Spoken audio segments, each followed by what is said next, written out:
Wait but میرے سامنے کیا میری پیٹھ پیچھے بھی تمہیں اس بات کی اجازت نہیں کہ تم میرے علاوہ کسی اور کو سوچو بھی؟ دیکھنا تو بہت دور کی بات ہے۔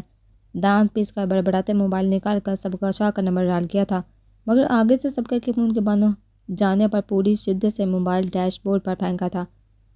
ان تینوں کی گاڑیاں خان حویلی کے پورچ میں ایک جھٹکے سے رکی تو عقیدت، حوریہ، پلوشہ اور امتصال تیر کی تیزی سے گاڑیوں سے نکل تھی حویلی کے اندرونی حصے کی جانب بڑھی۔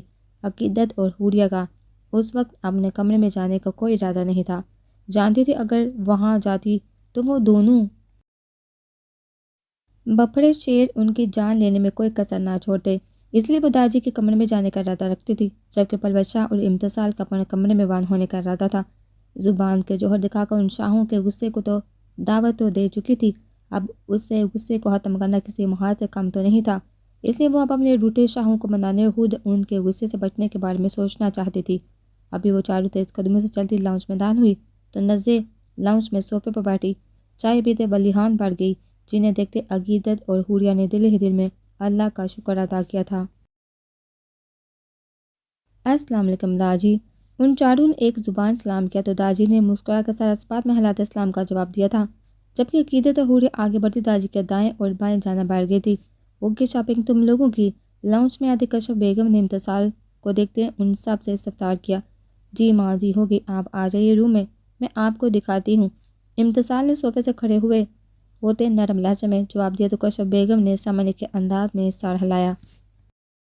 حوریہ اور عقیدت تم دونوں کی بھی شاپنگ ہوگی؟ کچھ رہ تو نہیں گیا؟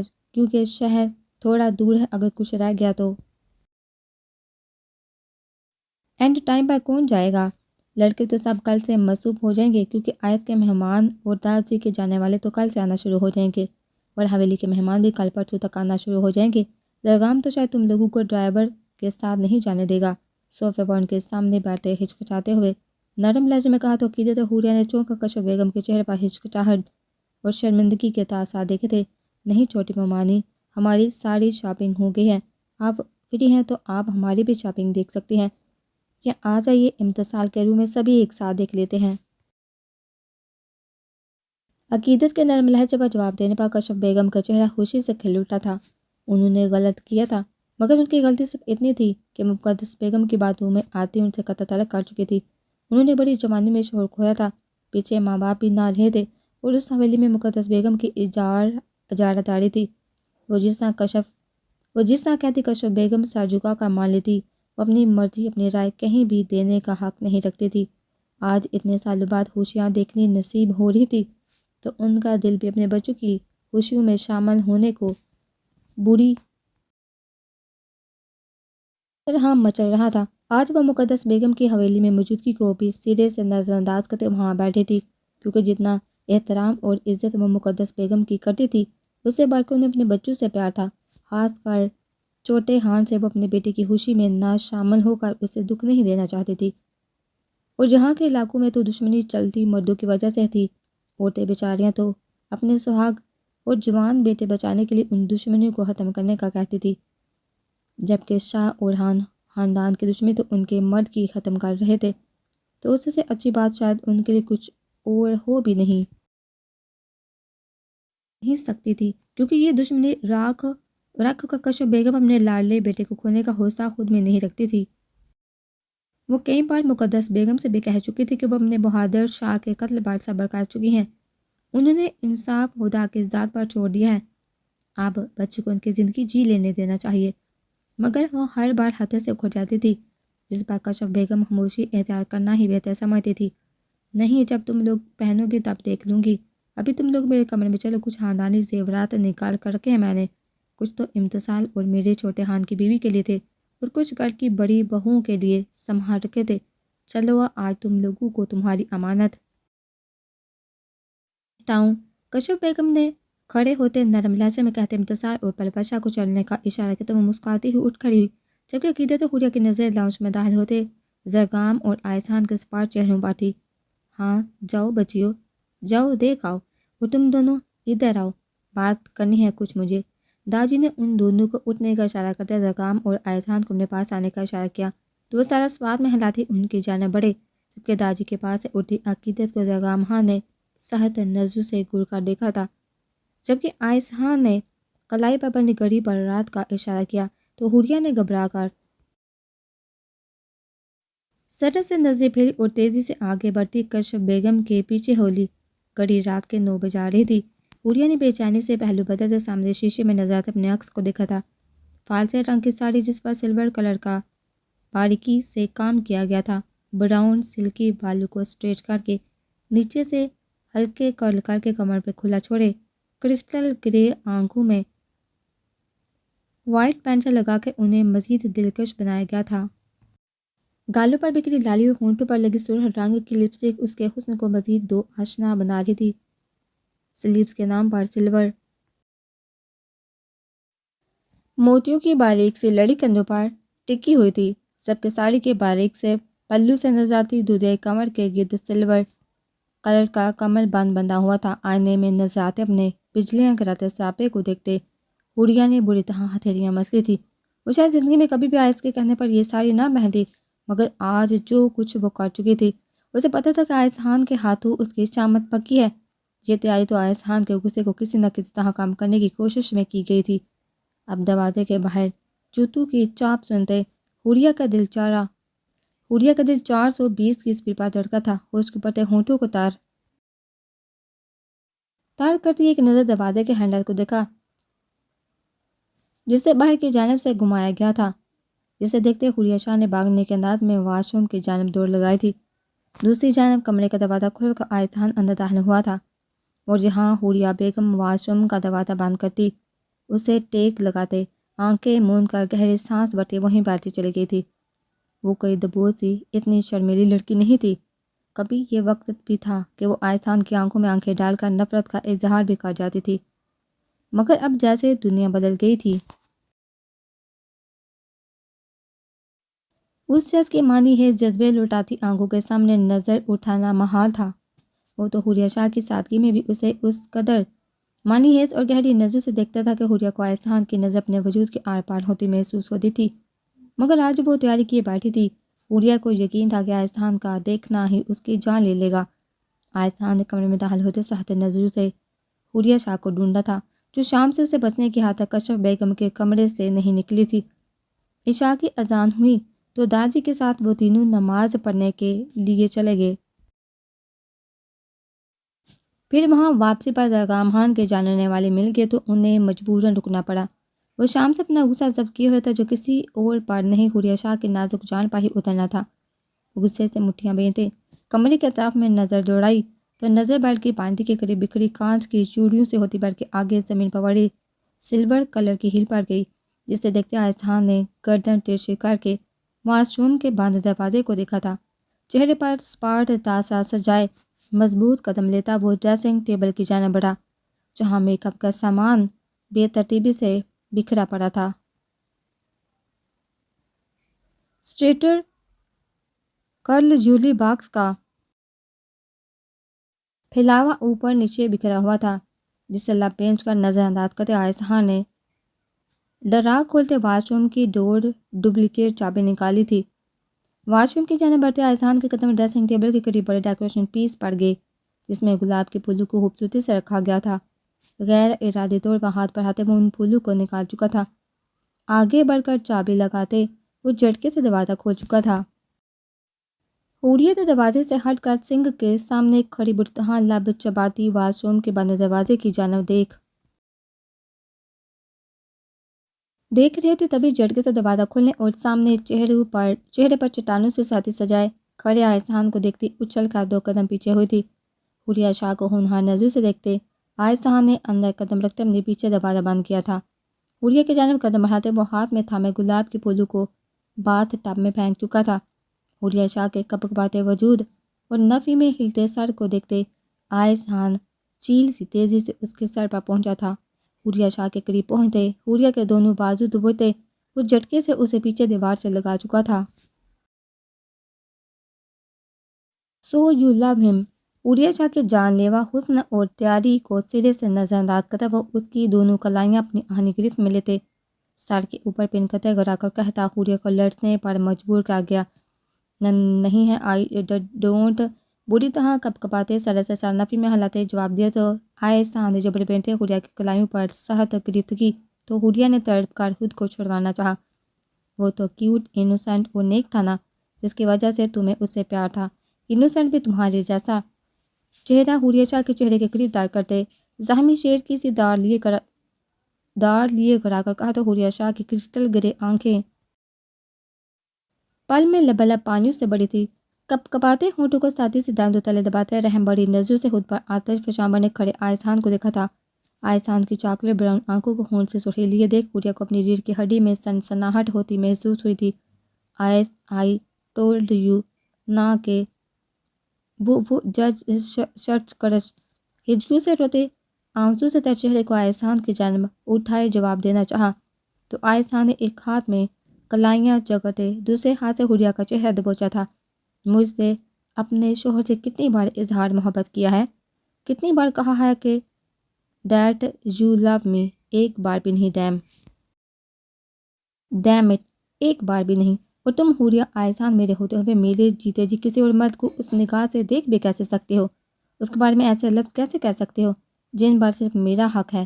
مجھے تم پر اگر ذرا سا بھی شک ہو کہ تم میرے بعد کسی کو ان نظروں سے دیکھو گی جسے صرف مجھے دیکھنا ہے تو تمہاری قسم میری آخری خواہش ہوگی کہ تمہاری آنکھیں میرے مرنے پر چھین لی جائیں۔ اگر مجھے ڈر ہو کہ میرے مرنے کے بعد تم کسی اور کی ہو سکتی ہو تو میری آخری خواہش ہوگی کہ مجھے قبر میں اتارنے سے پہلے تمہاری سانسیں بھی چھین لی جائیں۔ لہجے اور لفظوں میں جنون اور شدت لیے کہتا وہ حوریہ کے نازک وجود کو لرزنے پر مجبور کر گیا تھا۔ حوریہ شاہ نے سہمی نظروں سے آئسان کو غصے کی وجہ سے تیز سانس بھرتے دیکھا تھا۔ نیلے کرتے کے کالر سے جھانکتی گردن کی پولی رگیں دیکھ حوریہ نے نظریں جھکائی تھی۔ I love you eyes, only you I love you, نظر جھکائے نم لہجے میں ظاہر محبت کی تو آئسان کا دل لمحے کے لیے تھم گیا، مگر آج وہ کوئی نرمی دکھانے کا ارادہ نہیں رکھتا تھا۔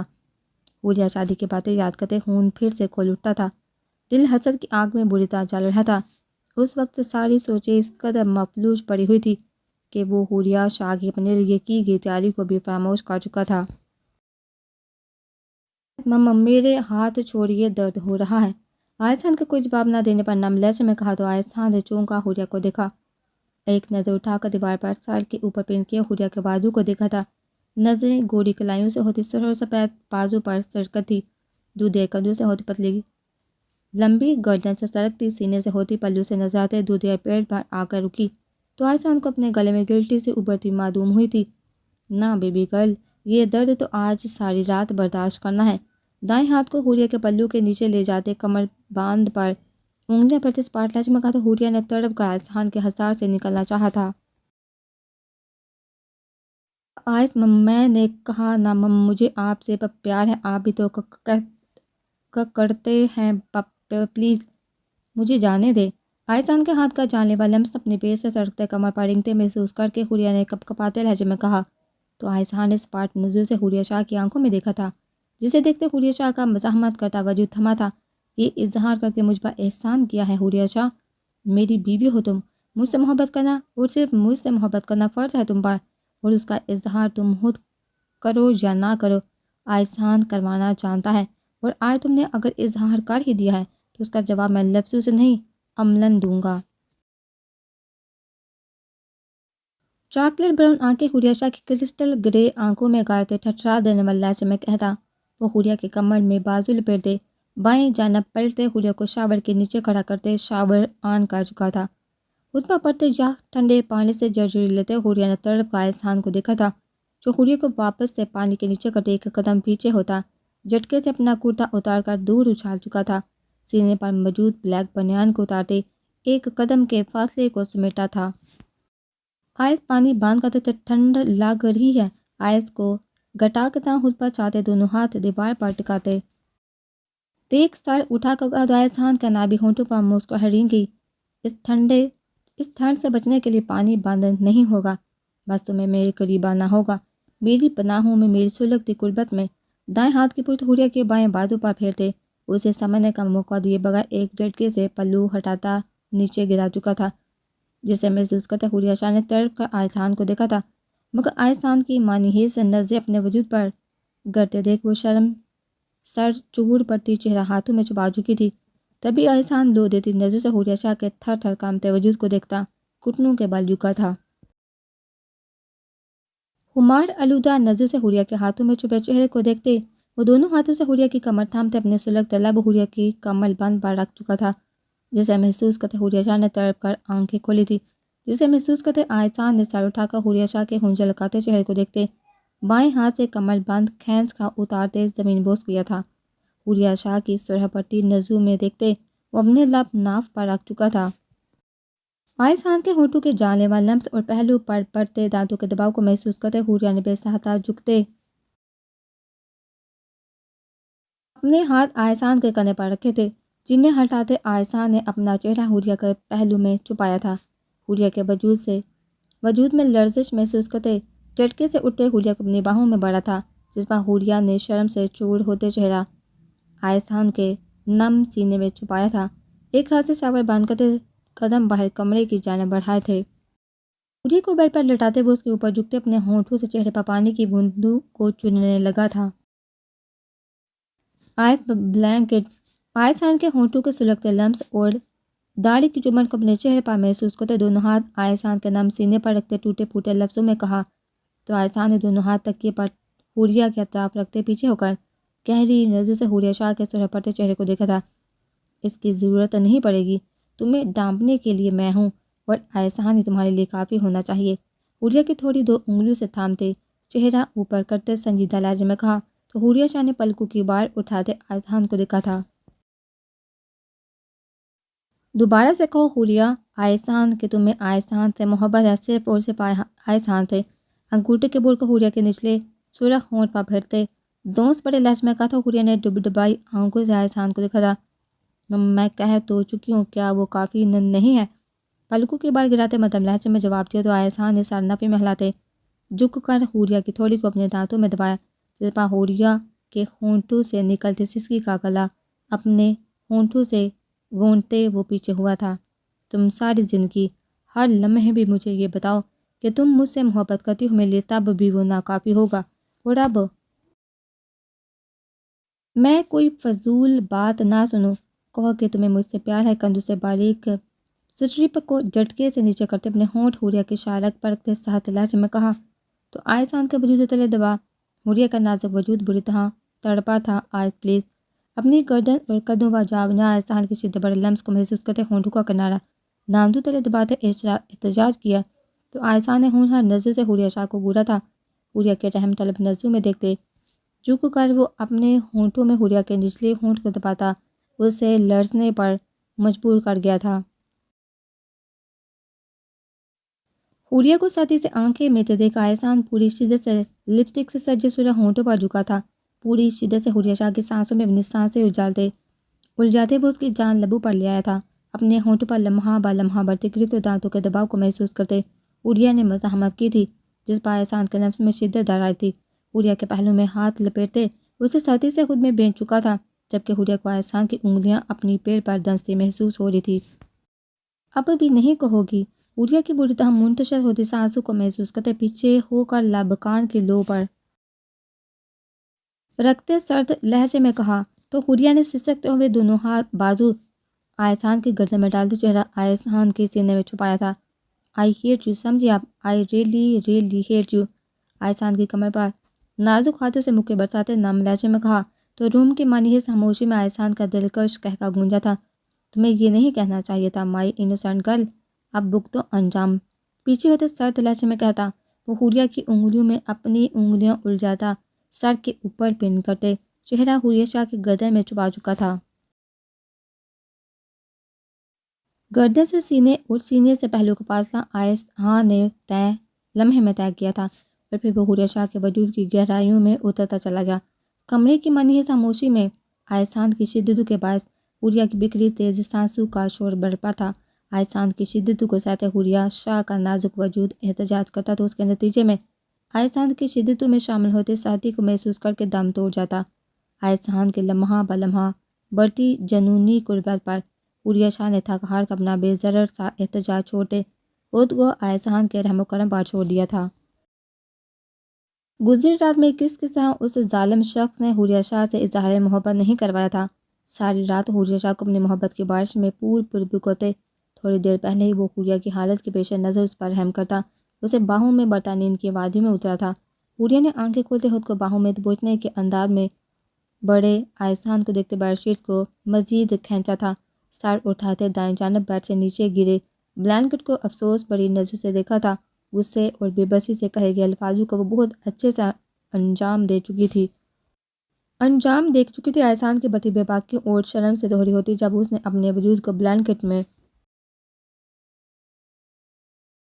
چھپانا چاہا تو وہ ظالم شخص اس کے ہاتھوں سے بلینکٹ چھینتا زمین بوس کر چکا تھا، اور پھر ساری رات حوریہ شاہ کو احسان کے سینے میں ہی پناہ لینی پڑی۔ احسان کے کروٹ لینے پر وہ باقی کی چیز کو بھی جھٹکے سے کھینچتی اپنے گرد لپیٹ چکی تھی۔ چور نظروں سے احسان کے پشت کو دیکھتے خشک پڑتے حلق کو تار کرتے وہ کھسکتی ہوئی بیڈ سے نیچے اترنے کے لیے پاؤں نیچے رکھتی۔ اس سے پہلے ہی احسان نے جھٹکے سے اٹھتے حوریہ شاہ کی کمر میں بازو لپیٹتے اسے تکیے بار گرایا تھا، جبکہ اس اچانک ہوئی افطار پر حوریہ نے دہل کر احسان کو دیکھا تھا، جو سرخ ڈوریوں والی آنکھوں سے حوریہ شاہ کے ہونٹوں کی طرف کھلے منہ کو دیکھ رہا تھا۔ کدھر؟ ایک ہاتھ حوریہ کے سر کے قریب رکھتے جبکہ دوسرا ہاتھ حوریہ کی شیٹ تھامے ہاتھ میں پشت پر پھیرتے بوجھل لہجے میں استفسار کیا تو حوریہ نے خشک پڑتے ہونٹوں کو تار کرتے احسان کی گہری بولتی آنکھوں سے نظریں چراتے پلکیں جھپکائی تھی۔ شاور لینے نظر چکائے مدھم لہجے میں جواب دیا جبکہ سینے پر رکھے ہاتھوں میں شیٹ کو استحتی سے دبوچا تھا۔ تو مجھے کیوں نہیں جگایا؟ میں ہیلپ کرتا تمہاری، جیسے رات کی تھی۔ حوریہ کی گدن پر بنے سرخ نشانوں پر انگلی ٹیس کرتے گمبھیر لہجے میں کہا تو حوریہ نے بے سادہ سار نفی میں ہلایا تھا۔ نو آئی مین میں آپ سو رہے تھے نا؟ احسان کے ہاتھوں کو اپنے ہاتھوں پر محسوس کرتے ٹوٹے پھوٹے لفظوں میں کہا تو احسان نے ہنکارا بڑھتے حوریہ کے دونوں ہاتھ اپنے ہاتھوں میں تھامے تھے۔ اب تو جاگ گیا ہوں نا، اب تو ساتھ آ سکتا ہوں تمہارے۔ حوریہ کے ہاتھوں سے نرمی سے چیٹ چھڑوانے کی کوشش کرتے بوجھل لہجے میں کہا تو حوریہ نے سختی سے شیٹ تھامتے سر نفی میں ہلایا تھا۔ نہیں ہان میں مجھے نیند آئی ہے، شاور تو رات لیا تھا نا، ویسے بھی ٹھنڈ ہو رہی ہے۔ احسان کے ہاتھوں کو ہٹانے کی کوشش کرتے مدھم لہجے میں ٹوٹے پھوٹے الفاظ ادا کیے تو احسان نے گہری بولتی نظروں سے حوریہ کے شرمائے گھبرائے سرخ پڑتے چہرے کو دیکھا تھا۔ مجھ سے چھپا رہی ہو خود کو، جبکہ رات میں تمہارے پور کو چھو کر اپنے نام کر چکا ہوں۔ جس وجود کے پور پر احسان کے لمس کی مہر لگی ہے تم اسے مجھ سے کیسے چھپانے کی کوشش کر سکتی ہو، جبکہ میں اسے حفظ کر چکا ہوں، اور ٹھنڈ تو واقعی ہی ہو رہی ہے اور بلینکٹ تمہارے پاس ہے نہیں، تو پھر ٹھنڈ سے بچنے کا ایک ہی طریقہ ہے۔ حوریہ کی کمر میں بازو لپیٹتے جھٹکے سے کروٹ بدل کر اسے اپنے سینے پر لٹاتے ہمار آلودہ لہجے میں کہا تو حوریہ کان کے لو سے گردن تک سویا پڑتی چہرہ احسان کے سینے میں چھپا چکی تھی۔ پلیز آئس سب باتیں مت کریں ہتھیلی احسان کے ہونٹوں پر رکھتے سرگوش نما لہجے میں کہا تو احسان نے مسکراتی نظروں سے حوریہ شاہ کے جھکے سر کو دیکھا تھا، اور پھر دونوں ہاتھ حوریہ کی پہلو میں رکھتے جھٹکے سے شیٹ کھینچتے خود کو بھی اس میں لپیٹا تھا۔ کہ نہیں کرتے باتیں ویسے بھی فضول لوگ کرتے ہیں، ہم میاں بیوی عمل کرنے پہ فوکس کیا کریں۔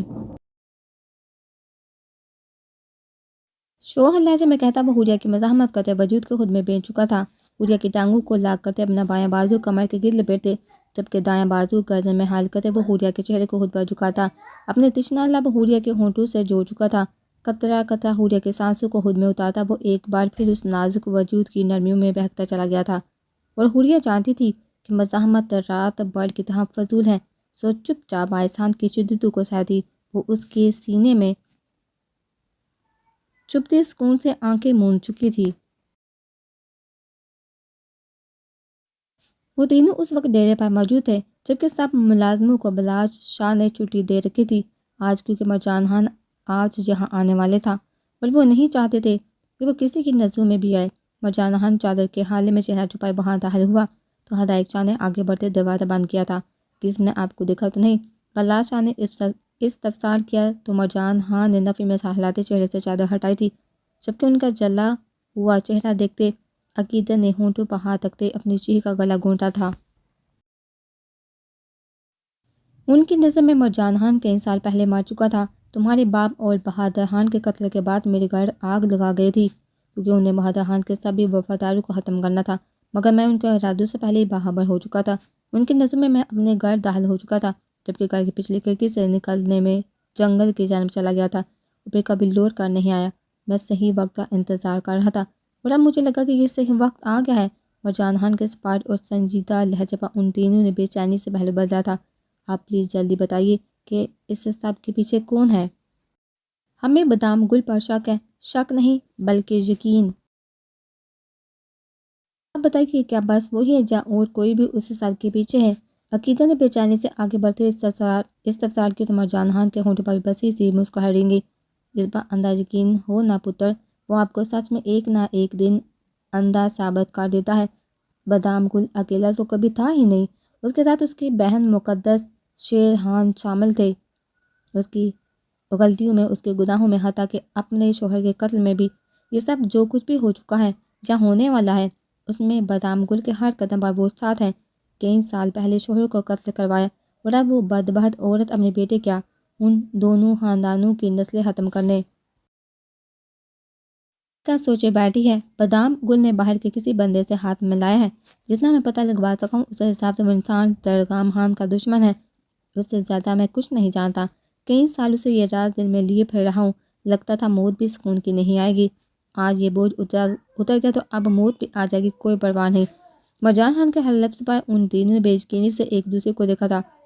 وہ سر عقیدت لڑکھڑاتے قدم لیتی پیچھے ہوتی دیوار سے ٹیک لگا کر بیٹھتی چلی گئی تھی۔ یہ لالا وہ عورت کیسے اتنی سپاک ہو سکتی ہے؟ وہ میرے زرگام خان کو مارنا چاہتی ہے۔